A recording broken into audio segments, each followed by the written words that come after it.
తొమ్మిదేళ్ల బీఆర్ఎస్ పాలనలో ఉపాధి ఉద్యోగాల విషయంలో దగాపడ్డ ప్రజలు మార్పు కోరుకుంటున్నారని టీజేఎస్ పార్టీ అధ్యక్షులు ప్రొఫెసర్ కోదండరాం అన్నారు.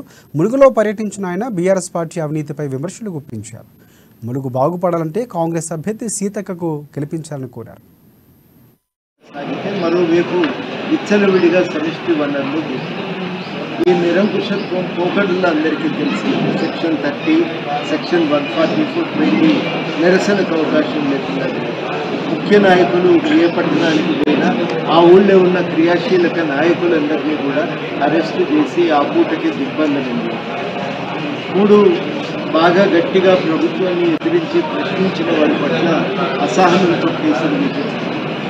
తర్వాత ఇంకా అందరి మీద పోలీసు నిఘా పెట్టి ఫోన్లో ట్యాప్ చేసి రాజకీయంగా వాళ్ళు చేసే కార్యకలాపాలను రకరకాలైనటువంటి సామాజిక కార్యకలాపాలు రకరకాలైనటువంటి ఇబ్బందులు సృష్టించారు. రెండవ వైపు ఏమో విపరీతమైన మొత్తం ఇసుక దందాలన్నీ వాళ్ళవే, భూమి సెటిల్మెంట్ ఫలితాలు పొందకుండా ఇది అణిచివేత అనేది ప్రధాన కారణమవుతుంది. హక్కులు కల్పిస్తే ఎవరి భూమిని వాళ్ళు అనుభవించడానికి అవకాశం ఉంటుంది.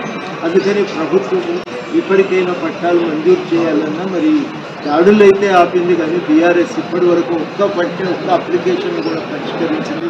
మేమందరం కూడా ఏమనుకుంటున్నామంటే ఈ 10 ఏళ్ళుగా ఒక దుర్మార్గపు ఒక పాలన సాగింది. ఒకవైపేమో ఇది నిరంకుశత్వాన్ని